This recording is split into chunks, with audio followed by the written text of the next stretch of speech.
Hello student. आज के इस वीडियो में हम लोग जानेंगे कि मैथमेटिक्स के स्टूडेंट नेट जेआरएफ कैसे क्वालिफाई कर सकते हैं। ठीक है, उन्हें किन सारी टॉपिक्स पे ध्यान देना चाहिए, ज़्यादा पढ़ना चाहिए, किन सारे टॉपिक्स के प्रॉब्लम को ज़्यादा अच्छे से बनाना चाहिए। ठीक है, और किस टॉपिक से कितने मार्क्स का क्वेश्चन पूछा जाता है एग्जाम में, इसके बारे में बात करेंगे। और सबसे इम्पॉर्टेंट हम लोग आज बात करने वाले हैं कि किसी भी टॉपिक को पढ़ने के लिए कौन सी राइटर की बुक को हमें पढ़नी चाहिए। ठीक है, पर्टिकुलर टॉपिक के लिए कौन सी बुक अच्छी है उसके बारे में बात करेंगे। तो सबसे पहले बात करते हैं कि अगर नेट क्वालिफाई करना है तो कितना मार्क्स लाना पड़ता है। ठीक है, तो अगर मैं एक जनरल कैटेगरी के में बात करूं तो नेट के लिए आपको 100 मार्क्स लाना होगा एटलीस्ट, और अगर आप जेआरएफ क्लियर करना चाहते हैं तो 110 प्लस स्कोर करना होगा आपको। ठीक है, ये बात मैं और क्लियर कर देना चाहता हूँ कि नेट और जेआरएफ के लिए दो अलग एग्जाम नहीं होता है, दोनों के लिए सेम ही एग्जाम होता है, बस कट ऑफ का डिफरेंस रहता है। ठीक है, नेट का जो कट ऑफ रहता है उससे 10-12 मार्क्स ज़्यादा जेआरएफ का कट ऑफ जाता है। ओके, लेट्स से कि नेट का कट ऑफ 100 गया तो आपका जेआरएफ का कट ऑफ 110 प्लस जाएगा, 110 या 115 के बीच का कुछ रहेगा। ओके, और अगर नेट क्वालिफाई करना है तो जो मैथ्स वाले स्टूडेंट के लिए जो इम्पोर्टेंट जो टॉपिक है वो हो जाता है रियल एनालिसिस। ठीक है, वो काफ़ी इम्पोर्टेंट है। उसके बाद आता है आपका लीनियर अलजेब्रा, ये भी बहुत ही ज़्यादा इम्पोर्टेंट है। ठीक है, इन दोनों को अगर हम लोग कंबाइन देखें वेटेज तो 80 to 100 मार्क्स हर साल इन दो टॉपिक से पूछ लिया जाता है। ठीक है, इसके अलावा आप कॉम्प्लेक्स कर सकते हैं, वो भी एक काफ़ी अच्छा स्कोप है, वहाँ से भी एब्स्ट्रैक्ट अलजेब्रा करके जा सकते हो आप, एंड ओडी एंड पीडी कर सकते हो। इतना अगर आप करके जा रहे हो तो ये मोर देन सफिशिएंट होगा। ठीक है, सबसे पहले बात करते हैं सबसे इंपॉर्टेंट टॉपिक रियल एनालिसिस के बारे में। ठीक है, तो रियल एनालिसिस से हर साल अप्रोक्स 45 to 60 मार्क्स का क्वेश्चन पूछ ही लेता है। ठीक है, मिनिमम 45 मार्क्स का क्वेश्चन पूछेगा ही, एंड ये वैरी करते रहता है। ओके, तो रियल एनालिसिस एक बहुत ही इम्पॉर्टेंट टॉपिक है। अगर आपको नेट क्वालिफाई करना है तो रियल एनालिसिस को करना ही होगा। ठीक है, तो बात करते हैं कि रियल एनालिसिस को करने के लिए कौन सी बुक को हम लोग फॉलो करना चाहिए, कौन से राइटर को हम लोग फॉलो करें। ठीक है, तो जो मेरा जो पर्सनल फेवरेट बुक है वो है introduction to real analysis by Bartle, और ये विली पब्लिकेशन की बुक है। ठीक है, तो ये एक अच्छी बुक है। इसमें जो टॉपिक है, जो भी आपका जो नेट का जो सिलेबस है वो पूरा सिलेबस इसमें कवर किया गया है। ठीक है, इसमें सीक्वेंस सीरीज से स्टार्टेड है, लिमिट है, कंटिन्यूटी है, रीमान इंटीग्रल है, डिफरेंशियबिलिटी है, सारा कुछ है। फिर function of sequence of functions है, सारा कुछ है। ठीक है, और ये जो खास बात जो इस बुक की है वो कि इस बुक में जो लिमिट, कंटिन्यूटी के like Riemann integral, improper integral, differentiability, ये जो सारा टॉपिक ये अच्छे से कवर है।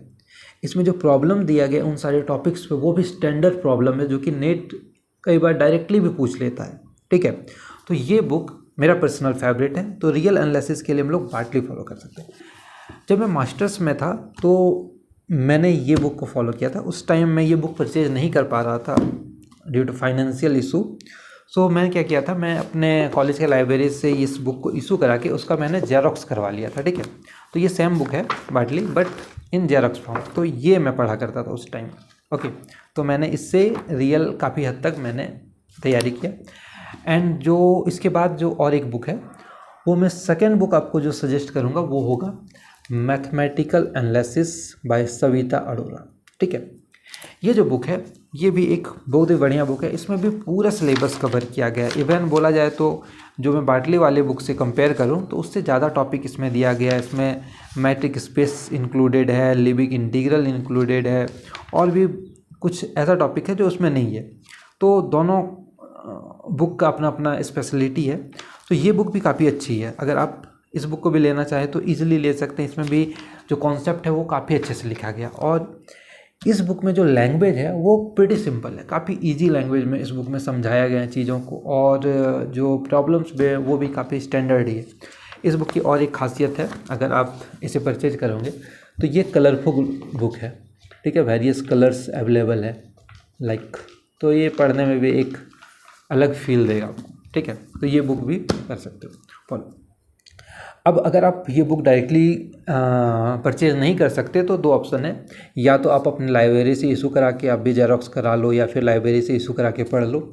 और सेकंड ऑप्शन है कि इसका पीडीएफ लिंक, तो मेरे पास जितने भी बुक्स मैं आज बताने वाला हूँ, अगर उसका मेरे पास PDF लिंक अगर है या मेरे पास उसका PDF है तो मैं उसका लिंक डिस्क्रिप्शन में डाल दूँगा, ठीक है। आप वहाँ से उसे डाउनलोड कर सकते हैं एंड देन आप प्रिंट करा के भी पढ़ सकते हैं। ओके, तो रियल के लिए 2 बुक, एक mathematical analysis bye Savita and Arora and दूसरा जो कि मेरा पर्सनल फेवरेट है वो है बाटली की बुक, ओके, विली पब्लिकेशन। तो ये रहा रियल एनालिसिस के बाद, ठीक है। अब रियल एनालिसिस की तरह ही दूसरा जो टॉपिक इंपॉर्टेंट है वो है लीनियर अलजेब्रा, और यहाँ से वेटेज जो रहता है वो 45 to 55 मार्क्स ऑलवेज रहता है, ठीक है। तो ये भी एक काफ़ी इंपॉर्टेंट टॉपिक है, इसे भी हम लोग स्किप नहीं कर सकते। अगर नेट एग्ज़ाम क्वालिफाई करना है तो रियल के साथ लीनियर करना ही पड़ेगा, ठीक है। अब लीनियर अलजेब्रा को करने के लिए कौन सी बुक को हम लोग फॉलो करें, तो उसके लिए मैं जब मास्टर्स में था तो मैंने फॉलो किया था स्टीफन एच फ्रीडबर्ग की बुक, ये बुक को मैं फॉलो किया था। और सेम उस टाइम भी मैं ये परचेज नहीं कर सकता था तो मैंने इसका जेरोक्स कराया था, तो मैंने इसके जेरोक्स से पढ़ा था। सेम बुक है, जेरोक्स फॉर्मेट में, ठीक है। इस बुक में भी सारा जो कॉन्सेप्ट है वो अच्छे से गिवन है। लाइक मैं अगर बात करूँ, इसमें वेक्टर स्पेस से शुरू है, लीनियर ट्रांसफॉर्मेशन है, उसका मैट्रिक्स फॉर्म कैसे हम लोग डिफाइन कर सकते हैं, एंड देन डायगोनलाइजेबल कैसे किसी चीज़ का देख सकते हैं, inner product space, canonical form, ये सारा चीज़ गिवन है। तो ये बुक भी काफ़ी अच्छी है। और जब भी आप कोई भी बुक रियल पढ़ें या लीनियर पढ़ें तो इसका पढ़ने का जो तरीका होना चाहिए आपको ये होना चाहिए कि जो कॉन्सेप्ट है पहले वो समझें, उसके डिफिनेशन को समझें, उसके एग्जांपल्स से और अच्छे से समझने की कोशिश करें क्या बोलना चाह रहा है वो। एंड जो थ्योरम है वो काफ़ी इंपॉर्टेंट होता है, statement of the theorem. Proof less important, proof इतना इंपॉर्टेंट नहीं है। प्रूफ तब इंपॉर्टेंट होता है जब आप जब आप कहीं PhD के लिए इंटरव्यू देने जा रहे हैं, तब वो प्रूफ ज़्यादा वहाँ पे पूछा जाता है। ऐसे आप बस एग्ज़ाम के पर्पज़ से अगर देखें नेट और JRF के लिए, तो जो स्टेटमेंट है किसी भी थ्योरम का वो ज़्यादा इंपॉर्टेंट है, ठीक है। उसके साथ अगर जो कोरोलरी है वो मुझे समझना होगा, फिर जो कुछ नोट्स इंक्लूडेड है वो समझना होगा कि वो क्या बोलना चाह रहा है। तो थ्योरम को काफ़ी अच्छे से समझोगे तो ही एग्ज़ाम में उसे आप अप्लाई कर पाओगे। ये नहीं कि बस पढ़ लिए तो अप्लाई हो जाएगा, वैसा नहीं होगा। आपको क्या करना होगा, थ्योरम को अच्छे से समझना पड़ेगा, उसके कोरोलरी को समझना होगा, तभी आप जाके अच्छे से अप्लाई कर पाओगे प्रॉब्लम्स में, ठीक है। तो लीनियर अलजेब्रा के लिए जो मैं फॉलो कर रहा था वो फ्रीडबर्ग की बुक है। कौन सी बुक है? लीनियर अलजेब्रा, ठीक है ये। और जो दूसरी बुक जो आप फॉलो कर सकते हैं वो है हॉफमैन एंड कुंज की बुक, ठीक है। ये एक थोड़ी एडवांस बुक है फ्रीडबर्ग के कंपैरिजन में मैं बात करूँ तो। और इस बुक का जो खासियत है वो है कि इसमें जो आपको जो डायगोनलाइजेबल वाला टॉपिक है या फिर मिनिमल पॉलिनोमियल लेट्स से या फिर कैनोनिकल फॉर्म, वो काफ़ी अच्छे से इसमें डिस्कस्ड है। इसमें जो आपको जो प्रॉब्लम्स मिलेंगे उससे रिलेटेड वो भी स्टैंडर्ड हो गए, जो कि कई बार डायरेक्टली भी पूछ लिया जाता है एग्ज़ाम में, ठीक है। तो हॉफमैन एंड कुंज एक स्टैंडर्ड बुक है लीनियर अलजेब्रा के लिए। तो आप क्या कर सकते हो कि ये दोनों बुक के मिक्सचर्स की तरह से पढ़ सकते हैं कि हाँ, फीडबैक से मैंने कुछ कॉन्सेप्ट लाइक बेसिक कॉन्सेप्ट मैंने ले लिया and then I will move to the advance topic, then I will follow this book, ठीक है। तो ऐसे आप मिला के पढ़ सकते हो। नेट वगैरह जब आप हायर स्टडी में कोई भी एग्ज़ाम देने जाओ, नेट या PhD का एंट्रेंस कहीं के लिए भी आप जा रहे हो या इंटरव्यू के लिए जा रहे हो, तो आप एक बुक पे बस नहीं फॉलो कर स्टिक हो सकते कि नहीं मैंने एक बुक किया तो ऐसे नहीं, 2-3 बुक आपको करके जाना होगा, क्योंकि कहाँ से या किस वे से पूछा जा रहा है। सारे राइटर का लिखने का एक तरीका होता है। तो कई बार होता है कि आप किसी और एक राइटर के बुक को पढ़ रहे हो तो वो आप अच्छे से समझ पा रहे हो, ठीक है, ये भी एक है। तो लेकिन ये दोनों बुक अच्छी बुक है, तो आप दोनों को मिक्सअप करके पढ़ सकते हो, ठीक है। तो linear algebra second most important topic, ये करना ही है। अगर आप रियल और लीनियर ही बस कर रहे हो तो आप अप्रोक्स लाइक 80 to 100 के बीच रेंज कर रहे हो मार्क्स, अगर अच्छे से आप कर रहे हो, ठीक है। इसके साथ जो मैं सजेस्ट करता हूँ, मैं बोलता हूँ कि अगर आप कॉम्प्लेक्स कर लो अच्छे से, ठीक है, रियल, लीनियर एंड कॉम्प्लेक्स काफ़ी इजी टॉपिक होगा स्कोर करने के लिए। और वहाँ से जो वेटेज होता है वो अप्रोक्स 30 to 40 मार्क्स पूछ ही लिया जाता है कॉम्प्लेक्स से, ठीक है। तो कॉम्प्लेक्स 30 to 40 मार्क्स आपको दे सकता है और काफ़ी ईजी है पढ़ने में, तुरंत हो जाएगा और छोटा टॉपिक है। और इसे पढ़ने के लिए आप फॉलो कर सकते हो ये book, complex variable and application by Churchill. इसे ब्राउन एंड चर्चिल की बुक बोल सकते हैं, ठीक है। इसमें जो टॉपिक्स है वो अच्छे से कवर है। इसमें आपका एनालिटिक गिवन है, एनालिटिक फंक्शन के प्रॉपर्टी को डिस्कस किया गया अच्छे से, CR फंक्शन को को डिफाइन किया गया है, एंड इंटीग्रल कैसे निकाल सकते हैं, कुछ ही इंटीग्रल के वेरियस थ्योरम्स को गिवन है, residue, poles, mapping, conformal mapping, everything is given. तो ये बुक अच्छी है, इसमें जो प्रॉब्लम्स है वो भी काफ़ी अच्छे अच्छे प्रॉब्लम्स आपको इसमें मिलेंगे देखने को, ठीक है। इसके साथ आप क्या कर सकते हो, ये एक सॉर्ट ऑफ एक एडवांस बुक हुई, इसके साथ आप चाहो तो एक इंडियन राइटर की एक सिंपल बुक फॉलो कर सकते हो जिसमें कॉन्सेप्ट को और अच्छे तरीके से इजी वे में समझाया गया। इसके लिए मैं 2 बुक आपको बोलूँगा, एक तो ये theory of function of complex variable by Shanti Narayan, ये आप फॉलो कर सकते हो। इसमें क्या किया गया है कि जो कुशी थ्योरम है उसके लिए एक अलग पूरा एक चैप्टर दे दिया है, सिंगुलर पॉइंट के लिए एक अलग चैप्टर डिफाइन कर दिया गया है, फिर इंटीग्रल आप कैसे निकाल सकते हो बहुत सारा, उसके लिए एक अलग चैप्टर डिफाइन किया गया। तो इसमें कॉन्सेप्ट को और अच्छी तरीके से समझाया गया है, तो इसे आप भी बना सकते हो। इसके साथ आप चाहो तो और एक basic concept book Goyal and Gupta की बुक आप फॉलो कर सकते हो, ठीक है। कृष्णा पब्लिकेशन की वो बुक आती है गोयल एंड गुप्ता की, वो भी एक अच्छी बुक है कॉम्प्लेक्स के लिए। उसमें जो प्रॉब्लम्स है वो भी बेसिक और अच्छे हैं, लेकिन आप क्या बोलते हैं एक एलिमेंट्री लेवल समझने के लिए वो बुक काफ़ी अच्छी है, ओके। तो आप उस पर भी स्टिक कर सकते हो। तो ये कॉम्प्लेक्स, तो अगर आप रियल लीनियर कॉम्प्लेक्स कर रहे हो तो आप नेट जेआरएफ निकाल सकते हो इसलिए। इसके साथ फिर भी ये हो गया कि हम लोग बस इतना ही काउंट करके तो नहीं जा सकते ना।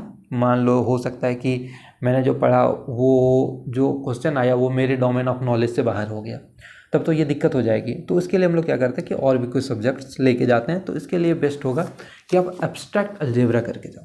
एब्स्ट्रैक्ट अलजेब्रा का जो वेटेज है वो 25 to 35 के बीच कुछ रहता है, और इसके लिए मैं भी अगर एक बुक सजेस्ट करना हुआ तो ये सबसे पॉपुलर और सबसे बेस्ट बुक है, ठीक है।